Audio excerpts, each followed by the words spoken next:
আচ্ছা, এমন একটা বিশাল সাম্রাজ্যের কথা ভাবা যায় যেটা লেখা, টাকা পয়সা বা চাকা ছাড়াই চলত। চলুন আজ ইনকাদের সেই অবিশ্বাস্য গল্পটাই শোনা যাক আর দেখা যাক কিভাবে তারা ইতিহাসের অন্যতম শক্তিশালী এক সাম্রাজ্য গড়ে তুলেছিল।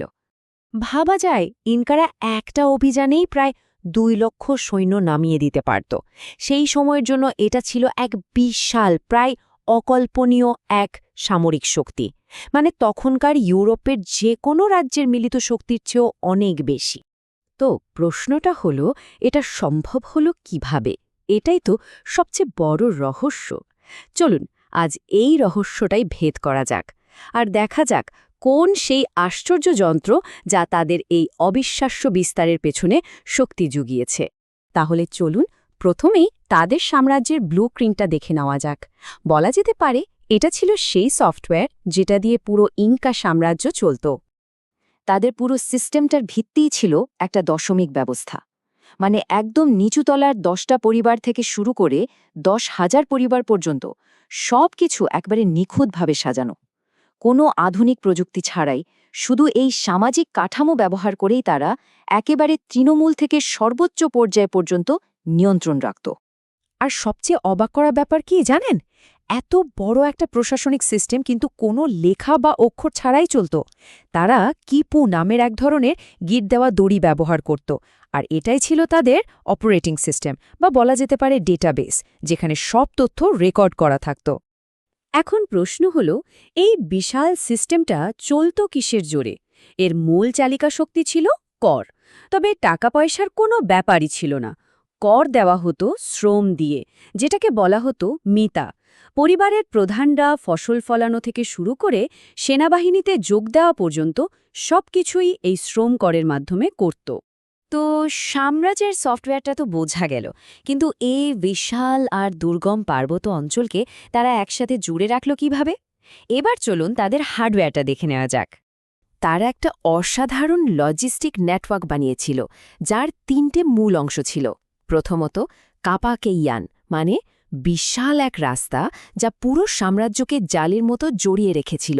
দ্বিতীয়ত কলকা, মানে রাস্তার ধারে কৌশলগতভাবে বানানো গুদাম, যেখানে খাবার থেকে অস্ত্রশস্ত্র সব মজুদ থাকত।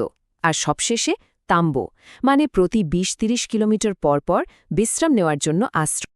আর শুধু রাস্তা বা গুদামই নয়, তাদের দূরদর্শিতা ছিল আরও গভীর। তারা বুঝেছিল এতগুলো আলাদা আলাদা গোষ্ঠীকে এক করতে হলে একটা অভিন্ন ভাষাও দরকার। তাই কেচুয়াকে তারা বানিয়েছিল পুরো সাম্রাজ্যের সরকারি ভাষা। তো এই অসাধারণ প্রশাসনিক আর লজিস্টিক ব্যবস্থার উপর ভিত্তি করে তারা যে জিনিসটা তৈরি করেছিল, সেটাই ছিল তাদের আসল শক্তির উৎস, ইনকা সেনাবাহিনী। তাদের সেনাবাহিনীটা ছিল একটা হাইব্রিড মডেলের মতো। একদিকে ছিল পেশাদার ইলিট অফিসার, যারা ছিল আর্মির মাথা, আর অন্যদিকে ছিল সাধারণ মানুষ, যারা মিতা বা শ্রম করের অংশ হিসাবে সেনাবাহিনীতে যোগ দিত। এই দুয়ে মিলেই তৈরি হতো এক বিশাল অপরাজেয় বাহিনী। এখন দেখা যাক তাদের সুরক্ষার ব্যবস্থা। তাদের বর্ম কিন্তু ইউরোপীয় নাইটসদের মতো লোহার ছিল না, বরং তাদের পরিবেশে যেটা সবচেয়ে কার্যকর সেটাই তারা ব্যবহার করত।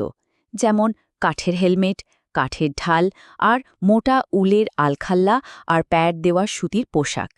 এগুলো তাদের তীর বা গদার আঘাত থেকে বেশ ভালোভাবেই বাঁচাত। আর তাদের অস্ত্র, সেগুলো ছিল রীতিমতো বিধ্বংসী।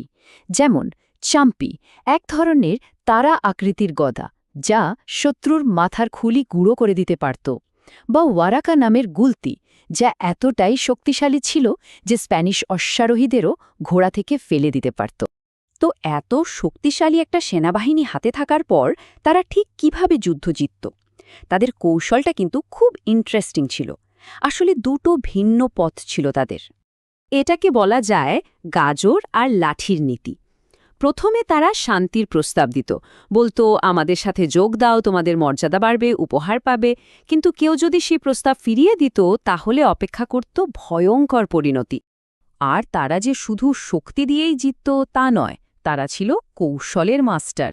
এর সবচেয়ে বড় উদাহরণ হল চিমু সাম্রাজ্যের পতন।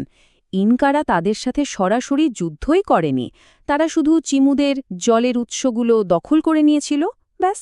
জল ছাড়া আর কতদিন টিকবে, আত্মসমর্পণ করতে বাধ্য হয়েছিল চিমুরা। আর যারা প্রতিরোধ করত তাদের জন্য বার্তাটা ছিল একেবারে পরিষ্কার আর ভয়ঙ্কর। তাদের একটা যুদ্ধসঙ্গীত শুনলেই ব্যাপারটা বোঝা যায়। আমরা বিশ্বাসঘাতকের মাথার খুলি থেকে পান করব, আমরা তার দাঁতের মালা দিয়ে নিজেদের সাজাবো, আমরা তার হাড় দিয়ে তৈরি বাঁশি দিয়ে সুর বাজাবো। মানে এটা শুধু যুদ্ধ জেতা নয়, এটা ছিল শত্রুর মনে ভয় ঢুকিয়ে দেওয়া, তাদের পুরোপুরি নিশ্চিহ্ন করে দেওয়ার হুমকি। তাহলে পুরোটা থেকে আমরা কি বুঝলাম? ইনকা সাম্রাজ্য মানে শুধু একের পর এক জয় নয়, এটা ছিল একটা নিখুঁত সুসংগঠিত সিস্টেম। তাদের আসল প্রতিভা ছিল এই তিনটি জিনিসকে একসাথে জুড়ে দেওয়ায়: প্রশাসন, রসদ আর সামরিক শক্তি। এই তিনটে স্তম্ভ একে অপরকে এমনভাবে সাপোর্ট দিত যে পুরো সাম্রাজ্যটা একটা অদম্য মেশিনের মতো কাজ করত। কিন্তু এখানে একটা বড় প্রশ্ন থেকে যায়, যে নিখুঁত শৃঙ্খলা আর কঠোর নিয়ন্ত্রণ তাদের এতটা শক্তিশালী করে তুলেছিল, সেটাই কি তাদের সবচেয়ে বড় দুর্বলতাও ছিল? যখন ইতিহাসের এক অকল্পনীয় মোড় সামনে এলো, তখন কি এই কঠোর সিস্টেমটা নিজেকে বদলে নিতে পেরেছিল, নাকি নিজের সাফল্যের ভারেই ভেঙে পড়েছিল?